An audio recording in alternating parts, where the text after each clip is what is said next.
Scontro in Consiglio Comunale a Castelfranco, frasi shock nei confronti di Norma Cossetto, simbolo della tragedia delle foibe. Lo scontro nato dalla mozione per intitolare una panchina alla ragazza violentata e infoibata nel 1943. Autonomia, il ministro Calderoli è giunto questa mattina a Venezia per incontrare Zaia, fissata la nuova tempistica della riforma e anticipato il meccanismo delle intese.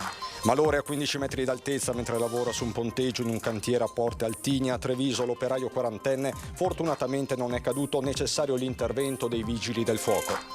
Centinaia di clandestini fatti arrivare a bordo di voli di linea da Malta con documenti falsi, arrestato il trafficante in Francia. Boom di dimissioni nella Marca, a dirlo una ricerca CISL su un campione di 2500 lavoratori. Il bilancio parla chiaro, un giovane su 6 ha cambiato lavoro nell'ultimo anno. Alla vigilia di Santa Barbara, patrona dei Vigili del Fuoco, il bilancio di un anno di attività del corpo. Nell'anno della siccità aumentati gli interventi per i roghi. La cittadinanza onoraria di San Zenone degli Ezzelini conferita al 59enne Michele Rebellato. In aprile ha donato il rene alla sorella malata salvandole la vita. Torna la rubrica di Antenna 3 Il tuo presepe. Potrete inviarci i video delle vostre creazioni e le mostreremo ogni giorno nei nostri telegiornali. Bentrovati, buonasera telespettatrici, telespettatori di Antenna 3. In primo piano per questa edizione trevigiana dei nostri telegiornali quello che sta diventando un vero e proprio caso. Lo scontro in Consiglio Comunale a Castelfranco Veneto, frasi shock pronunciate nei confronti di Norma Cossetto, diventata simbolo della tragedia delle foibe. La discussione si è aperta in modo infuocato dopo la presentazione di una mozione che chiedeva di intitolare una panchina alla ragazza violentata e infoibata nel 1943. Cossetto non è stata colpita in quanto italiana, è stata colpita perché il padre della Cossetto era un podestà di quelle zone. E di riferimenti storici riferiti a Norma Cossetto, al di là effettivamente del ritrovamento del corpo, purtroppo ne abbiamo molti pochi. Dà un valore a una giovane donna inerme, ma che rappresenta di fatto il simbolo della violenza e dello Stato totalitario alla quale ci siamo ribellati 80 anni fa. Un simbolo del fascismo, così di fatto viene definita Norma Cossetto dal consigliere Alessandro Boldo, eletto tra le file dei democratici per Castelfranco, ma è tutta l'opposizione a uscire dall'aula quando la mozione di Fratelli d'Italia viene messa al voto in tarda serata in Consiglio Comunale. L'idea è quella di intitolare una panchina azzurra alla giovane donna istriana, seviziata, violentata e poi infoibata dai partigiani titini nel 1943. Una storia dimenticata per decenni insieme a quella delle foibe, solo recentemente riportata alla memoria collettiva. È del 2005 il conferimento a Cossetto da parte del capo dello Stato Ciampi della medaglia d'oro al valore civile. A 17 anni da quel gesto che doveva riappacificare il paese sull'esodo istriano-dalmata e sulle sue cause, lo strappo della minoranza castellana, forte di una lettera della sezione locale dell'ANPI che invitava al ritiro della mozione denunciando l'equiparazione tra vincitori e vinti. A darne lettura la consigliera Serena Stangerlin. Temiamo però che la mozione presentata non abbia lo scopo di onorare una giovane donna perseguitata, ma persegua l'obiettivo di riabilitare non la vittima ma la giovane fascista, figlia di un podestà che invocava il duce. Alla fine la mozione è passata con l'astensione dei 3 consiglieri leghisti recentemente fuoriusciti dalla maggioranza. Norma avrà la sua panchina azzurra. Il punto è stato portato a casa e andremo avanti su questa strada dell'onorificenza della panchina a Norma Cossetto. Penso che, se posso dire, dovrebbe essere fatta da parte loro un'autocritica rispetto ai toni che hanno usato, soprattutto, e anche rispetto a quella sorta di volontà di voler continuamente creare 2 fazioni, quando in realtà questa caccia alle streghe non serve più. Discussione infuocata nella città di una partigiana ad hoc come Tina Anselmi. Altro dettaglio emerso nella discussione durata più di un'ora e segnale che sulle foibe la memoria collettiva non ha davvero fatto pace.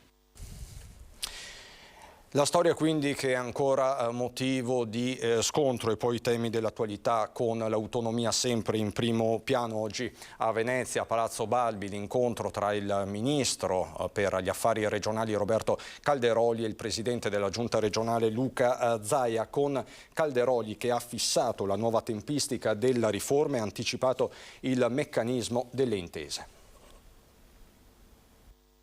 Un anno è dato alla cabina di regia per la definizione dei livelli essenziali delle prestazioni, costi e fabbisogni standard. Un anno per l'approvazione della legge d'attuazione, quindi facendoli viaggiare in parallelo, alla fine del 2023 dovremo poter affrontare, valutare e votare le intese stabilite fra Stato e Governo e affidarle al Parlamento. Detta una tempistica precisa, misurabile, il ministro per gli affari regionali Roberto Calderoli, che da Palazzo Balbi, forse non a caso, ha iniziato il suo tour di incontri con i presidenti di regione. Sul tavolo inevitabilmente la svolta autonomista, che assicura non potrà prescindere dalla definizione dei famigerati LEP, i livelli essenziali di prestazione da garantire in tutte le aree del paese. E a Venezia il ministro leghista non dà soltanto il cronoprogramma della riforma, ma anticipa anche il meccanismo delle intese tra governo e regioni una volta approvata la legge quadro. La questione non è di dettaglio e riguarda l'attribuzione delle materie. Io preferirei considerare la proposta per singola materia, in modo che il Parlamento voti quella singola materia e l'intesa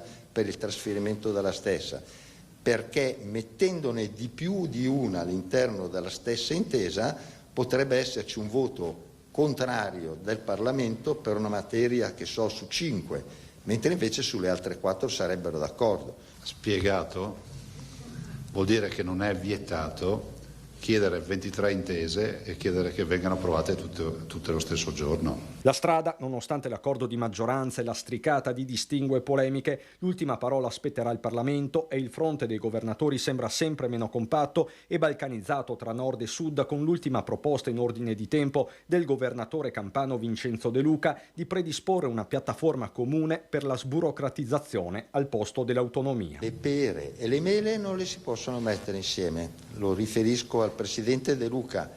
Uno non può dirmi dobbiamo andare a lavorare e lui risponde andiamo in montagna in vacanza, perché la sburocratizzazione di cui mi sono anche occupato in passato con l'autonomia differenziata non c'entra assolutamente niente. A Venezia il ministro riceve i regali di rito, statuetta del Leone di San Marco e bandiera. Da lombardo invidio lo spirito identitario del Veneto, confida, insomma nessuna parola di circostanza. L'asse Zaia-Calderoli è una questione anche plastica, l'ultima ficha da giocare sul tavolo della politica nazionale. Se non ce la facciamo stavolta con questo ministro non ce la facciamo più.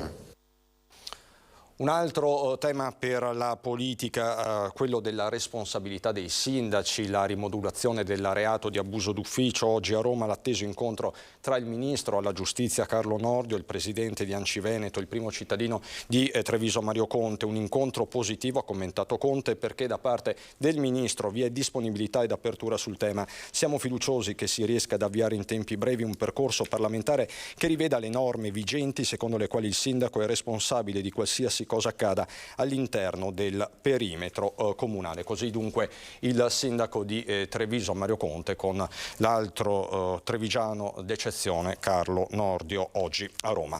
Passiamo adesso alla cronaca. Centinaia di clandestini fatti arrivare a bordo di voli di linea da Malta con documenti falsi. Anche al Canova di Treviso arrestato il trafficante in Francia. Volavano con aerei di linea e documenti contraffatti. Sono centinaia i clandestini arrivati in volo da Malta in vari aeroporti d'Italia, tra cui anche l'Antonio Canova di Treviso. È stato arrestato in Francia il presunto responsabile del traffico internazionale clandestino, un cittadino della Guinea, tassello mancante dell'operazione Malta Spasser, conclusa nell'ottobre del 2019 dalla Guardia di Finanza di Treviso. Ecco che i finanzieri del gruppo di Treviso si sono messi sulle sue tracce e dopo mesi di ricerche lo hanno individuato a Orlando in Francia. Per questi motivi, grazie anche alla collaborazione della Procura Generale presso la Corte d'Appello di Orlando in Francia e con la cooperazione della Polizia Giudiziaria francese, il ricercato finalmente è stato sottoposto ad arresto e nel giro di qualche giorno verrà messo a disposizione dell'autorità giudiziaria trevigiana per rispondere del reato di favoreggiamento aggravato dell'immigrazione clandestina. Arresto del trafficante che arriva da lontano. Era il 2019 quando all'aeroporto Antonio Canova furono fermati 2 clandestini africani provenienti da Malta, con entrambi lo stesso passaporto contraffatto. Un sistema illecito collaudato che ha visto costruire una rete in tutta Italia. Siamo riusciti ad accertare un giro di immigrati clandestini di oltre il centinaio. Ciascun immigrato clandestino versava ai 3 soggetti responsabili una quota di circa 500-600 euro, quindi ecco, il giro d'affari che ne è derivato per i 3 soggetti è stato abbastanza rilevante. C'è una denuncia che arriva da Conegliano e andremo ad approfondirla. Aggredita una ragazza in città questa mattina alle 10:15 in piazza 4 novembre. Pestata da 2 giovani, una ragazza che una volta caduta a terra ha ricevuto anche dei calci, così riferisce sui social Maurizio Tondato. La fortuna per questa giovane è che sono intervenuti dei cittadini in sua difesa. Oltre a condannare questo atto di estrema gravità avvenuto in pieno centro cittadino, ringrazio di cuore quei cittadini che sono intervenuti in difesa della giovane dimostrando uno spiccato senso civico. Maurizio Tondato, per intenderci, è l'ex comandante anche della polizia locale di Treviso, così ha scritto sui social e vi riportiamo quanto appunto raccontato così dunque a Conegliano questa mattina. E ritorniamo a Treviso. Un malore a 15 metri d'altezza mentre lavora su un ponteggio in un cantiere nella zona di Porta Altigna a Treviso, accaduto questa mattina ad un operaio 40enne residente in provincia. Fortunatamente l'uomo non è caduto, ma per riportarlo a terra e consegnarlo alle cure dei sanitari è stato necessario l'intervento dei vigili del fuoco che con l'autoscala dotata di un'apposita barella sono riusciti a portarlo in salvo. L'uomo è stato poi trasferito all'ospedale.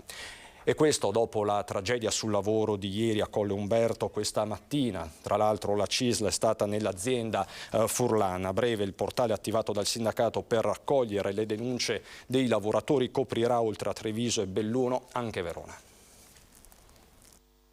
Stamattina siamo stati in azienda, abbiamo fatto un sopralluogo, abbiamo cercato di parlare con la direzione per capire quali sono le motivazioni per cui è successo questo incidente.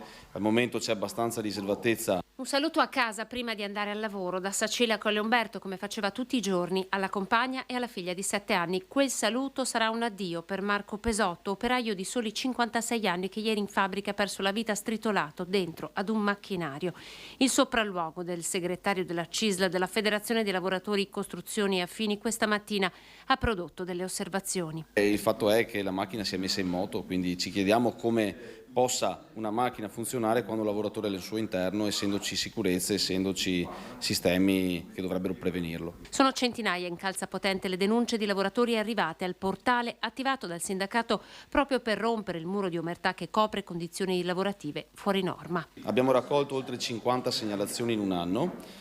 Di queste segnalazioni quasi il 100% erano assolutamente fondate.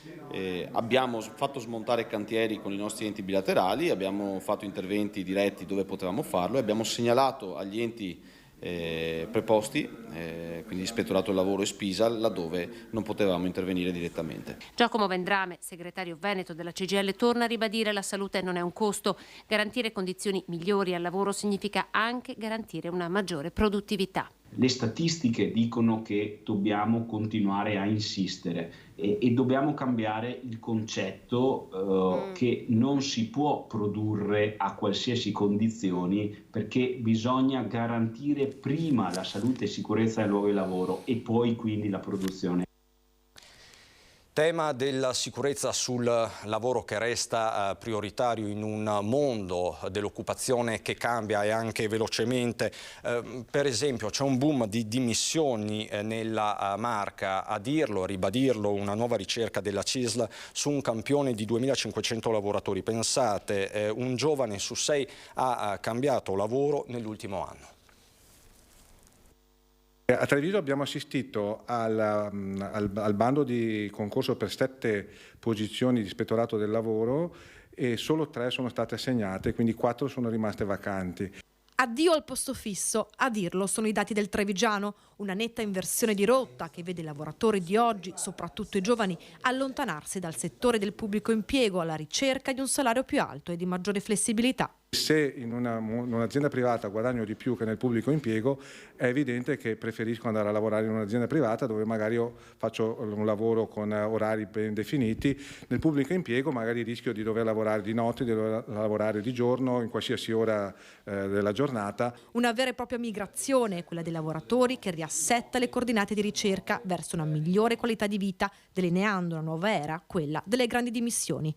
Un giovane su 6 infatti ha cambiato lavoro nell'ultimo anno, quasi 22.000 le deposizioni volontarie nella Marca. I lavoratori giovani e meno giovani non sono più disponibili a fare qualsiasi lavoro a qualsiasi costo e non sono più disponibili a vivere per lavorare, ma sono disponibili a lavorare per vivere. C'è lavoro, accettare il cosiddetto qualsiasi lavoro a qualsiasi costo, una direzione questa che potrebbe portare a meccanismi pericolosi. Temiamo che a lungo andare porterà a una forma di delocalizzazione anche delle imprese, perché i datori di lavoro che non trovano lavoratori, siccome devono sopravvivere a loro stessi, l'impresa deve sopravvivere, potrebbero delocalizzare. E non solo, l'Istat registra nei prossimi 8 anni 19.000 lavoratori in meno nella provincia di Treviso. Questo è per noi preoccupante perché significa garantire meno servizi essenziali, meno assistenza alle persone, in particolare alle più deboli, ma meno forza lavoro per le imprese. E tra l'altro è partita oggi in tutte le ULSS aziende sanitarie della Regione Veneto l'indagine per conoscere l'opinione dei dipendenti su alcuni aspetti riguardanti l'organizzazione e l'ambiente di lavoro, il rapporto con i colleghi e con i propri superiori, ma anche rispetto alle politiche del welfare. L'ho annunciato sulla sua pagina Facebook, la vedete, il presidente del Veneto Luca Zaia. I risultati, dice il governatore, saranno oggetto di analisi per la pianificazione di azioni e interventi mirati a migliorare il clima aziendale e a creare condizioni di benessere organizzativo. L'indagine si svolge dal 1° dicembre, quindi è iniziata nelle scorse ore fino al 22 gennaio 2023. Ed è sicuramente un lavoro molto prezioso, fondamentale e necessario, quello dei vigili del fuoco. Questo è il loro bilancio alla vigilia di Santa Barbara. 18 interventi di soccorso al giorno, un anno di intenso lavoro, il 2022, per i Vigili del Fuoco di Treviso, che hanno visto salire a 6.410 gli interventi, quasi 500 in più del 2021. I numeri, resi noti alla vigilia di Santa Barbara, patrona del Corpo, sono la fotografia dell'anno che sta per concludersi, tra i più caldi e aridi di sempre. Perché abbiamo un grosso incremento degli incendi di vegetazione. Incendi di vegetazione è dovuto a una stagione molto secca, e quindi caldo, stagione molto secca, e quindi questo ci va a creare questo ulteriore problema. L'altro dato drammatico è quello degli incidenti stradali, cresciuti dell'11%, 59 le vite finite sull'asfalto, e sono tragedie che lasciano il segno anche nei soccorritori. Questi veramente ti fanno male e torni a casa, diciamo, con quel sentore che non sei riuscito nell'intento del tuo lavoro, che è quello della salvaguardia dell'incolumità delle persone. Salvare vite è la missione dei Vigili del Fuoco, anche a rischio della propria. Tra i tanti interventi di quest'anno, il comandante ricorda quello di Fontane di Villorba, lo scorso luglio, con una palazzina in fiamme, ed il salvataggio di un residente bloccato sul balcone. In quei momenti ti devi preoccupare nell'immediatezza a portare in salvo la persona, e quindi anche lì siamo riusciti a portarla all'esterno, e queste sono le soddisfazioni, diciamo, più grandi del nostro lavoro. Lavoro sempre più difficile a causa della carenza di personale, soprattutto quello qualificato di caposquadra e caporeparto. Allo stato attuale abbiamo una carenza di 26 unità che ammonta al 25% dell'organico reale previsto per questo comando. E quindi è chiaro che dobbiamo ogni giorno affrontare questa mancanza di personale, richiamando personale fuori turno. Sul fronte delle sedi prosegue l'iter per la realizzazione del polo didattico presso la sede di Treviso, grazie alla collaborazione con la provincia, mentre per il distaccamento di Oderzo è stata avanzata alla direzione centrale la proposta di una permuta. Noi avevamo l'ex caserma Zanusso, per intenderci, già assegnata ai Vigili del Fuoco, Abbiamo ipotizzato invece di fare una permuta sul Parco Stella. Siamo in attesa, una volta che abbiamo l'ok dobbiamo procedere con l'Agenzia del Demanio per andare a fare questa permuta. Parliamo adesso di opere pubbliche. Dopo lo scoglio dell'iter burocratico, ora il problema rimangono i finanziamenti. Il Terraglio Est potrebbe essere appeso al filo del Fondo per lo sviluppo e la coesione. Se ci fossero i soldi, spiega da Veneto Strade Silvano Vernizzi, sarebbe pronto in soli 2 anni. Se ci fossero i soldi domani potremmo appaltare l'opera e in un paio d'anni sarebbe pronto. Ma i soldi non ci sono. Non sono bastati gli 8 milioni stanziati dalla Regione Veneto, 4 entro il 2022, 2 nel 2023 e altrettanti nel 2024, per un'opera che ha visto lievitare i costi rispetto al progetto definitivo, anche per l'introduzione di opere di mitigazione che hanno valso però l'ok della Commissione Via ad ottobre 2021. Il completamento dell'opera, che ha messo i comuni di Casere e Treviso contro il quartiere di Sant'Antonino per diversi anni, rimane appeso al filo sottile della mediazione politica. Vernizzi, direttore generale di Veneto Strade, parla di regione. I parlamentari veneti si offrono come ponte con lo Stato. C'è un progetto esecutivo pronto, fatto, il finanziamento per la realizzazione dell'opera non c'è ancora.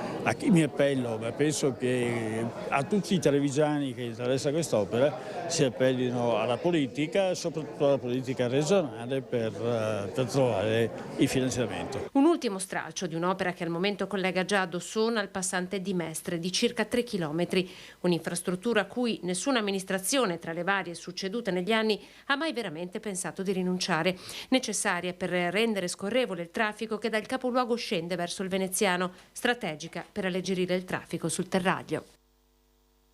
Dalle opere pubbliche ai temi dell'ambiente, con il convegno promosso a Conegliano da Lega Ambiente, dove si esamina il nuovo piano rifiuti voluto dalla Regione del Veneto. Il rifiuto va valorizzato, va recuperato. Non dobbiamo assolutamente più buttare via niente, perché il rifiuto comunque è energia. Per il passato abbiamo fatto questi errori che erano le discariche, oggi ci servono solo in minima ma minima parte e l'obiettivo è quello di eliminarle completamente. Un Veneto in futuro senza discariche per i rifiuti urbani è l'obiettivo ambizioso che si è dato il nuovo piano rifiuti della Regione, in vigore da fine agosto. La nostra Regione è sempre più virtuosa, ma le grandi città venete devono ancora migliorare. È quanto emerge nel convegno dell'Ecoforum di Conegliano, dove sono stati individuati scenari e obiettivi futuri, come quello di raggiungere un rifiuto pro capite inferiore agli 80 kg all'anno, con una raccolta differenziata di almeno l'84%. Continuando a investire sugli impianti e sulla trasformazione dei rifiuti, non più con l'accezione di un qualcosa che bisogna buttare, quindi rifiuto, ma trasformarlo in risorsa. Quando abbiamo detto che il tema del recupero che avevamo qualche anno fa della raccolta differenziata va sostenuto dal tasso di riciclo, questa è la sfida. Nella Marca siamo un modello da fare invidia a livello internazionale. In altre città come Padova, Venezia, Verona, Vicenza la strada è in salita, ma la volontà è di migliorarsi. Riduzione dei rifiuti, sempre più innovativi sistemi di raccolta differenziata, investimenti nella filiera del riuso con centri dedicati a piattaforme di avvio riutilizzo. Questi sono alcuni temi chiave per Lega Ambiente per continuare a progredire concretamente su un'economia circolare. Credo che sia un bel esempio di come un'associazione di cittadini e un'istituzione come la Regione possano lavorare insieme per migliorare i destini di una cosa molto importante come l'economia circolare per questo territorio. A Valdobbiadene ora, dove scuole, famiglie e imprese fanno rete per rilanciare il commercio. Vediamo come. Uno scontrino per la scuola è l'iniziativa che dal 3 dicembre al 13 marzo 2023 metterà insieme 12 istituti e 66 negozi di Valdobbiadene che hanno aderito al progetto per un sostegno reciproco in un'ottica perfetta di economia circolare. Economia circolare perché i genitori acquistano le attività commerciali del distretto danno risorse alle scuole per acquistare materiale o attrezzature didattiche di cui hanno bisogno e le scuole reinvestono queste risorse all'interno delle attività del territorio del comune di Valdobbiadene. Sostenere le scuole del territorio da una parte, rafforzare il ruolo dei negozi di prossimità dall'altro in un momento delicato per il commercio è la duplice finalità dell'iniziativa. Domani verranno recapitate alle famiglie le lettere con i contenuti del progetto e le indicazioni per aderirvi, mentre ai negozi saranno consegnate le locandine, così i cittadini sapranno dove fare i propri acquisti per aiutare asili, elementari e medie del comune. Un genitore, uno zio, un nonno dei bambini che vanno nella scuola vanno in queste attività, fanno un acquisto, quindi ricevono lo scontrino, questo scontrino lo conservano e lo portano nell'urna che viene data a ogni singola scuola e dentro mettono lo scontrino. Al termine dell'iniziativa verranno raccolte tutte le urne, verranno conteggiati per ogni urna quanti scontrini ogni singola scuola ha raccolto e facendo la proporzione tra numero di studenti e numero di scontrini raccolti ci sarà una classifica. 800 euro di primo premio in materiali e attrezzature didattiche, 650 euro il secondo e via via fino all'ultimo premio da 300 euro per le scuole che si sono classificate tra la quarta e la 12ª posizione.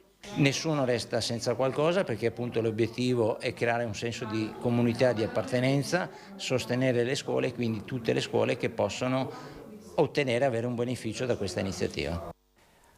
A San Zenone degli Ezzelini, fra poco, subito dopo la pubblicità. Rientriamo in studio per andare, come dicevamo, a San Zenone degli Ezzelini, dove il sindaco Fabio Marino ha conferito ieri sera la cittadinanza onoraria a Michele Rebellato, di 59 anni, già cittadino sanzenonese ma residente a Cairano di San Marco da oltre 30 anni con la moglie Lorella. A motivare la scelta della Giunta un suo gesto straordinario realizzato lo scorso 8 aprile quando ha donato un rene alla sorella Roberta, per anni sottoposta a dialisi già trapiantata nel 1997 a Treviso all'età di 22 anni. Un gesto sacro che pone la vita al primo posto, una scelta etica di civiltà che testimonia una piena adesione alla fratellanza e alla solidarietà reciproca. Queste le motivazioni del conferimento della cittadinanza onoraria. Parliamo adesso dell'ora di religione. Scendono in tutto il Veneto, compresa la Marca, gli allievi e i vescovi, compreso il vescovo di Treviso, scrivono ai giovani e ai loro genitori. Cala in Veneto ed in tutto il nord-est il numero di studenti che decidono di frequentare l'ora di religione. Ad oggi la media di chi partecipa alla lezione è dell'83%, circa il 10% in meno di una ventina d'anni fa. Ma nelle scuole superiori, soprattutto negli istituti tecnici, la percentuale di adesioni scende al 68%. Per questo, nelle settimane nelle quali i genitori sono chiamati a scegliere le opportunità formative dei propri figli per il prossimo anno scolastico, i vescovi della Conferenza Episcopale del Triveneto hanno scritto una lettera messaggio rivolta a studenti e famiglie, invitandoli a cogliere pienamente tutte le opportunità a partire dall'insegnamento della religione cattolica. È un'occasione per chi crede di rivedere un pochino più solidamente le sue convinzioni, anche per chi non crede, per conoscere una realtà che nella nostra terra è significativa. Anche solo guardare l'arte o la cultura senza conoscere i rudimenti del Vangelo, della storia della Chiesa, ci lascia un po' più poveri. È un'occasione anche per confrontarsi con i grandi temi della pace, della solidarietà, della vita. È un'occasione buona, è un servizio che la Chiesa fa e noi invitiamo a guardarlo con attenzione. Fede e tradizione, con dicembre riparte la nostra rubrica, il tuo presepe. Tornate quindi a inviarci le immagini delle vostre natività. Resani, intanto c'è chi ha già iniziato ad allestire una mostra. Ed è il 1° di ottobre che la stiamo allestendo, perché la nostra mostra è tutti i presepi che sono esposti sono sotto bacheca, dentro alle vetrine. C'è chi ha iniziato da tempo, già da ottobre, a raccogliere, catalogare, sistemare, allestire. Stiamo parlando del signor Alfonso Pozzobon, anima della storica mostra internazionale dei presepi di San Marco di Resana.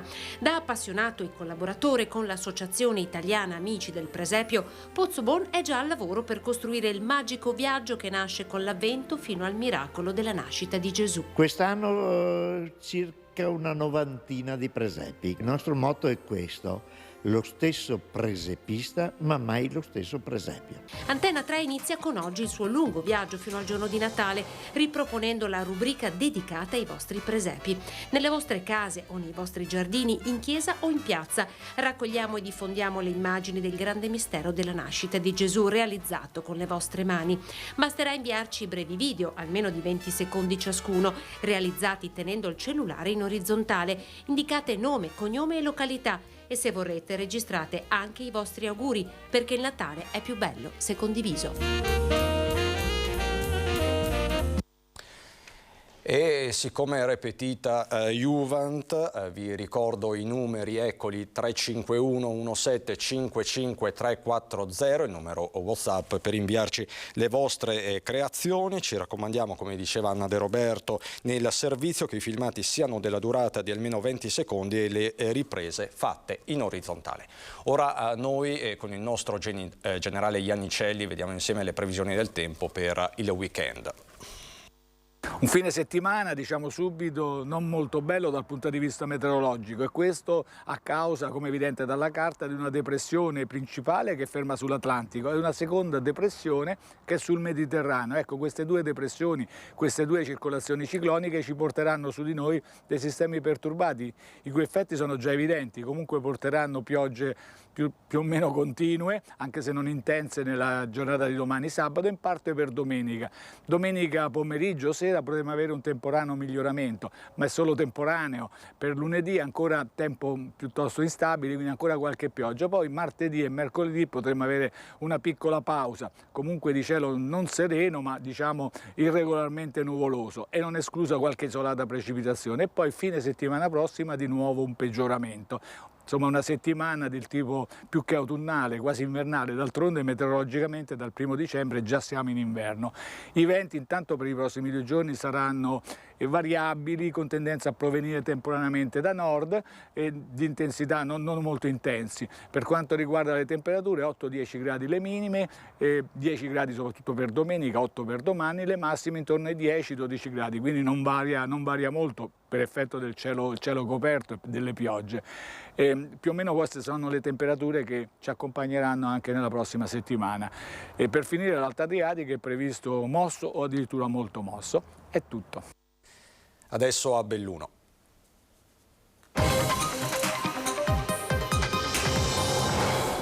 Nel bellunese, dove continua a far discutere il futuro dei fondi dei comuni confinanti dopo che da Trento è arrivata la richiesta di ricontrattazione dello strumento varato per limare le differenze tra la provincia di Belluno e le province autonome confinanti. Oggi una parola definitiva l'ha espressa a Venezia il ministro per gli affari regionali Roberto Calderoli. Le intese non si cambiano in maniera unilaterale.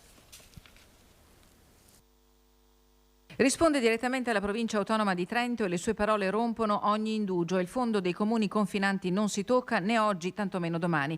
Lapidario il ministro per gli affari regionali Roberto Calderoli oggi a Palazzo Balbi per parlare di autonomia. Io ho già risposto a Trento che i 40 milioni che Trento e Bolzano per ciascuna quota devono dare è frutto di un'intesa e che le intese non si cambiano unilateralmente e che quindi continueranno ad essere versati. L'attacco al fondo era stato sferrato qualche settimana fa dall'assessore della provincia autonoma di Trento Gottardi. Ricontrattare il fondo, aveva detto, e da Belluno si era levato alto il coro di proteste, perché è grazie a quello strumento che le differenze economiche esistenti fra il bellunese e i cugini autonomi di Trento e Bolzano sono state limate. 80 milioni di euro la dotazione messa a disposizione dal Trentino e dall'Alto Adige grazie all'accordo di Milano siglato nel 2009 per frenare l'impito dei comuni di confine desiderosi di traslocare verso le terre autonome delle regioni e province contermini. Io credo che rispetto all'utilizzo di quei fondi, di cui dovrò nominare il mio delegato e quindi il presidente dell'Odi, ci sia la necessità di fare interventi più strutturali che di semplice spesa e quindi progetti un po' più ampi e di più lungo respiro. Ed ampio respiro sono i progetti in cantiere per l'oramai prossime Olimpiadi invernali 2026. Poi abbiamo un grande evento sportivo da realizzare, credo che il migliore utilizzo di quelle risorse possano servire sia al Veneto, alla Lombardia, che a Bolzano che a Trento. Un libro per ricordare, lo ha voluto Veneto Strade e racconta di Vaia. Ricordi indelebili nella memoria di chi Vaia l'ha vissuta, un libro per chi non sa o per chi dimentica. Veneto Strade ha voluto trasmettere in questo modo, attraverso tante fotografie, quello che accadde, quello che fu fatto e si sta facendo ancora. È un libro che non vuole essere autocelebrativo per Veneto Strade, ma semplicemente un libro per ricordare cosa è stato Vaia, cosa è stata la tempesta Vaia e cosa è stato il lavoro che abbiamo fatto per ripristinare la viabilità e per ripristinare la sicurezza dei versanti sotto gli aspetti valanghivi e franosi. Veneto Strade fu allora una delle poche armi rimaste in mano a chi, 4 anni fa, dovette affrontare gli effetti di uno scirocco le cui raffiche raggiunsero i 200 km all'ora, abbattendo in provincia di Belluno 14 milioni di alberi. Oggi invece è un libro che testimonia il grande lavoro fatto da un soggetto attuatore, Veneto Strade, quindi un braccio operativo della Regione, che è intervenuto su centinaia di cantieri per un importo di oltre 200 milioni di euro di opere appaltate, cantierate, realizzate, progettate nel giro di questi 3 anni che hanno seguito Vaia. Tanti sindaci in sala da tutta la provincia, tra loro anche chi, il proprio comune, distrutto per più di un terzo, mai lo rivedrà com'era prima di allora. 872 ettari di bosco raso al suolo, adesso siamo in una situazione dove abbiamo recuperato il 20-25% del legnatico abbattuto, resta ancora molto non lo possiamo recuperare proprio perché ci sono dei siti valanghivi, quindi abbiamo l'assoluto divieto di rimuovere il legname fin tanto che non viene messa in sicurezza. Parliamo di truffe agli anziani. I carabinieri del comando provinciale di Belluno lanciano una campagna di prevenzione su tutto il territorio. Nel caso delle truffe agli anziani la statistica non rileva assolutamente. Pochi casi sono comunque troppi casi. Prima che la provincia di Belluno diventi terreno fertile per malfattori, dal comando provinciale dei carabinieri riparte la campagna di prevenzione contro le truffe agli anziani. Una emergenza vera e propria non c'è, ma, afferma il colonnello Pigozzo, dobbiamo creare un argine. A questo scopo sono stati mobilitati uomini e stazioni dell'Arma diffuse capillarmente nel bellunese per diffondere suggerimenti e consigli pratici rivolti alle persone più fragili, nei loro luoghi di ritrovo e nelle parrocchie. Ci sono tantissime tecniche utilizzate dai truffatori, però è bene diffonderle queste tecniche perché tutti le sappiano. La più diffusa, la più ricorrente ultimamente è la telefonata che arriva a casa e che dice che un parente è stato coinvolto in un incidente stradale ed è responsabile di quell'incidente. La persona dall'altra parte del telefono chiede dei soldi per risolvere questa situazione. La casistica messa in atto da Il Gatto e la Volpe di Collodiana Memoria riporta camuffamenti d'ogni genere, falsi carabinieri e funzionari dell'Enel, finti venditori, ma c'è anche la tecnica dell'abbraccio o quella di sporcare i vestiti ad ignari anziani che camminano per strada. In ogni caso l'Arma esorta a chiamare il 112 al minimo dubbio e senza timore alcuno. A supportare la campagna i militari in congedo dell'Associazione Carabinieri. Vorrei chiedere ai figli, ai nipoti delle persone anziane che quando vanno a trovarle parlino di questo tema, affrontino con loro questo argomento. Abbiamo bisogno di diffondere questa notizia in modo che le persone anziane abbiano uno strumento per difendersi. Un piano straordinario per l'occupazione della montagna, quanto chiede la CISL, che oggi ha presentato una sua ricerca sulle condizioni di lavoro nel bellunese. Sono urgenti politiche che ridiano dignità e decenza al lavoro, ma per la provincia di Belluno ciò che non è più rinviabile è un piano straordinario per l'occupazione. Lo rivelano dati e analisi di una ricerca condotta dalla CISL su un campione di oltre 2.500 lavoratrici e lavoratori delle province di Belluno e Treviso. Quello che noi vediamo da altre parti del territorio veneto e non solo, a Belluno si amplifica a dismisura. C'è un'emergenza maggiore che in altre parti del territorio e serve urgentemente un piano straordinario per l'occupazione per la montagna. Ad allarmare sono le privatizzazioni dei servizi sanitari nelle terre alte, la carenza, per non dire assenza, di personale negli uffici pubblici, tribunale e amministrazione penitenziaria.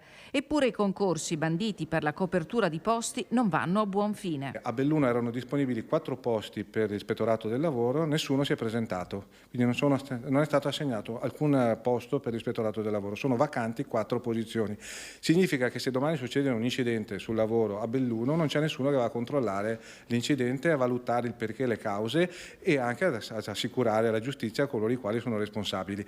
Se questo non è un tema di un'emergenza, noi non sappiamo quali potrebbero essere le emergenze sul territorio. Per attrarre occupazione servono servizi, infrastrutture, alloggi e la strada imboccata rischia di trascinare il territorio in un buco nero se non ci sarà la capacità di invertire la rotta. Nel tempo il territorio non ha avuto la capacità di programmare, di coordinarsi ed è emblematico vedere nella cartina delle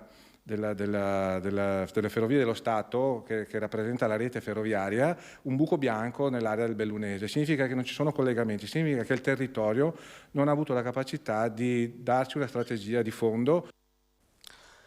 Territorio che però si ripopola di fauna. In provincia di Belluno si sono rivisti, lo sapete, l'orso, il lupo, la lince, il gatto selvatico. Adesso c'è una new entry in Comelico. Le immagini sono di archivio perché in provincia di Belluno non l'ha vista ancora nessuno. Parliamo della lontra, animale raro, presente in poche regioni, tra cui Trentino e Friuli, la cui presenza ora è certa, ma è una bestiolina schiva, veloce, che pesca e si muove quasi solo di notte.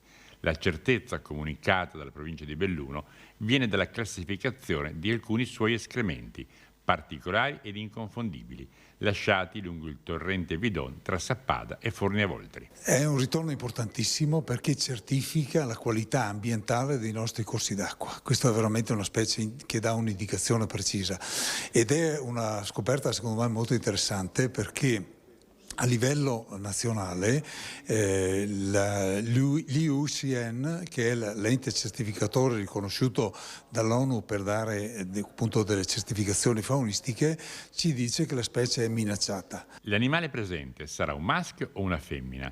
Sarà un solo soggetto, single o destinato a mettere su famiglia? Sarà in età riproduttiva o resterà nel bellunese fino a quando avrà raggiunto la maturità sessuale?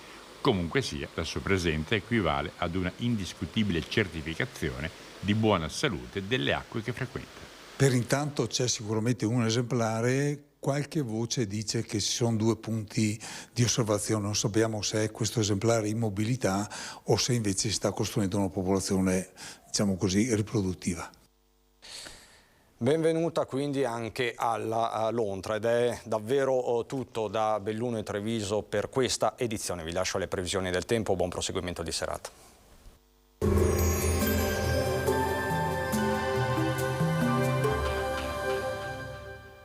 Società Agricola Torresan. Dai nostri animali nati e allevati nel cuore del Montello, solo carne e salumi genuini. Bentrovati al meteo. Nel weekend è in arrivo una nuova ondata di maltempo, questo a causa di un vortice informazione sul Mediterraneo che porterà rovesci diffusi sul nostro territorio. Vediamo insieme il dettaglio. Sul Veneto la grafica di sabato 3 dicembre mostra un contesto fortemente perturbato. Fino al mattino piogge sparse e di breve durata. Dal pomeriggio fenomeni via via più estesi, localmente intensi. Quota neve sui 1000-1200 metri sulle Dolomiti, 1200-1500 metri invece sulle Prealpi.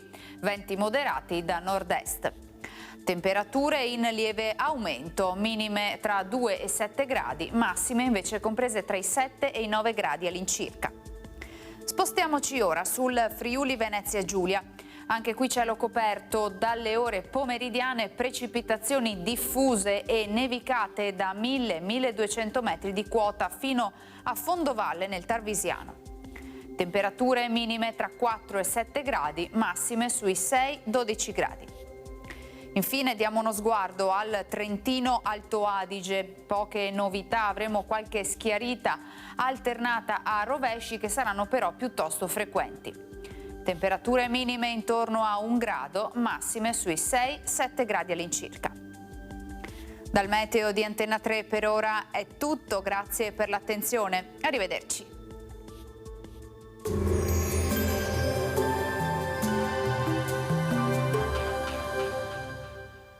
Società Agricola Torresan. Dai nostri animali nati e allevati nel cuore del Montello, Solo carne e salumi genuini.